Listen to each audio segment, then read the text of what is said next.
I found that nothing in life is worthwhile unless you take risks. Nothing.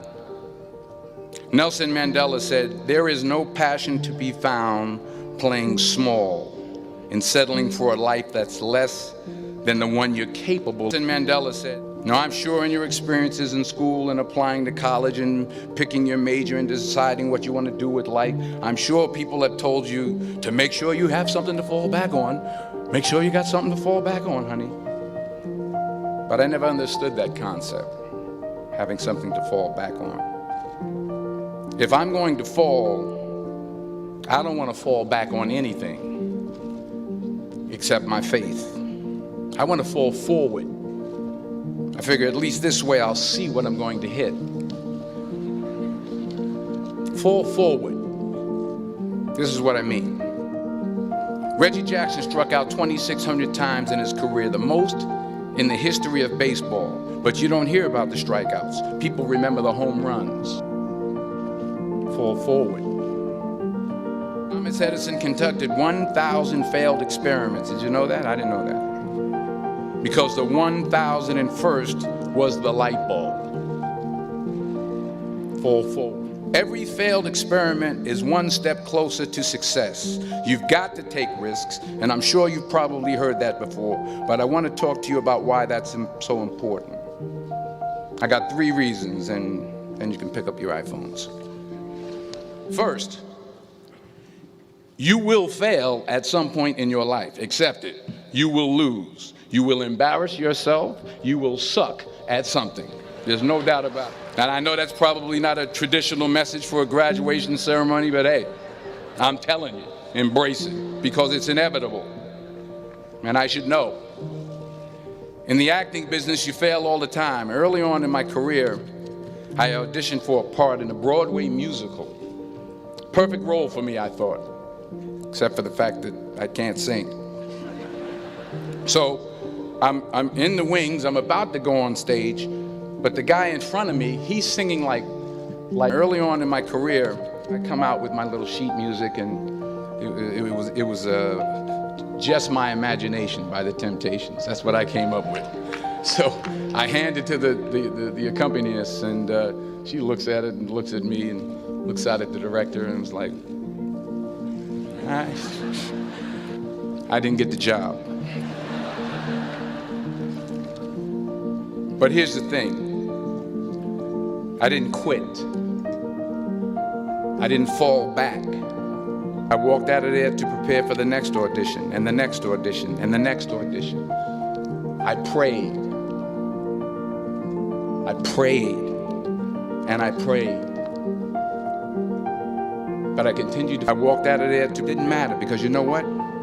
There's an old saying, you hang around the barbershop long enough, sooner or later you're going to get a haircut. So you will catch a break, and I did catch a break. Last year, I did a play called Fences on Broadway.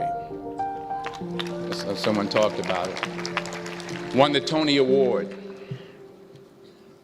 And I didn't have to sing, by the way. But here's the kicker. It was at the Court Theater. It was at the same theater that I failed that first audition 30 years prior. The point is, every graduate here today has the training and the talent to succeed. But do you have the guts to fail? The point is, here's my second point about failure. If you don't fail, you're not even trying.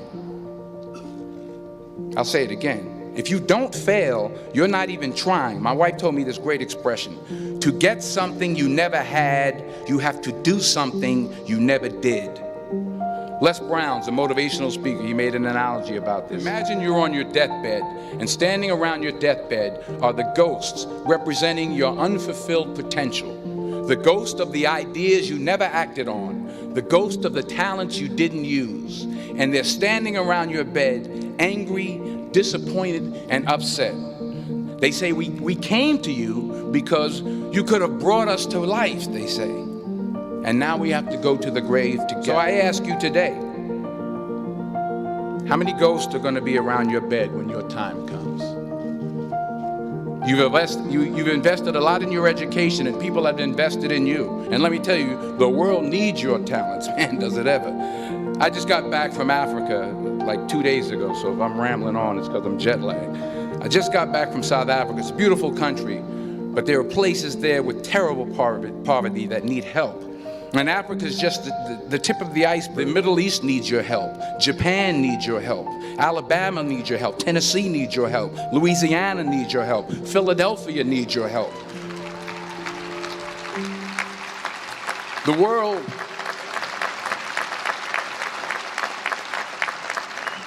world needs a lot, and we need it from you. We really do. We need it from you young people. I mean, I'm not speaking for the rest of us up here, but I know I'm getting a little grayer. The Middle East needs your help. Japan needs us. Remember this. So you got to get out there. You got to give it everything you got, whether it's your time, your talent, your prayers, or your treasures. Because remember this.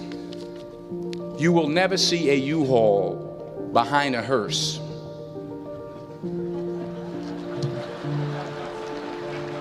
I'll say it again. You will never see a U-Haul behind a hearse. You can't take it with you. The Egyptians tried it, and all they got was robbed. So the question is, what are you going to do with what you have? I'm not talking about how much you have. Some of you are business majors, some of you are theologians, nurses, sociologists. Some of you have money, some of you have patience, some of you have kindness, some of you have love, some of you have the gift of long suffering. Whatever it is, whatever your gift is, what are you going to do with what you have? All right, now here's my last point about failure. Sometimes it's the best way to figure out where you're going. Your life will never be a straight path. I began at Fordham University as a pre-med student. I took a course called cardiac morphogenesis. I still can't say it. Cardiac morphogenesis. I couldn't read it. I couldn't say it. I sure couldn't pass it. So then I decided to go into pre-law, then journalism. And with no academic focus, my grades took off in their own direction. Yeah, down. I was a 1.8 GPA one semester, and the university very politely suggested that it might be better to take some time off. I was 20 years old. I was at my lowest point. And then one day, and I remember the exact day, March 27th, 1975, I was helping my mother in her beauty shop. My mother owned a beauty shop up in Mount Vernon. And there was this older woman who was considered one of the elders in the town. And I didn't know her personally, but I was looking in the mirror, and every time I looked at the mirror, I could see her behind me, and she was staring at me. She just kept looking at me. Every time I looked at her, she kept giving me these strange looks. So she finally took the dryer off her head and she said something I'll never forget. First of all, she said, "Somebody give me a piece of paper. Give me a piece of paper."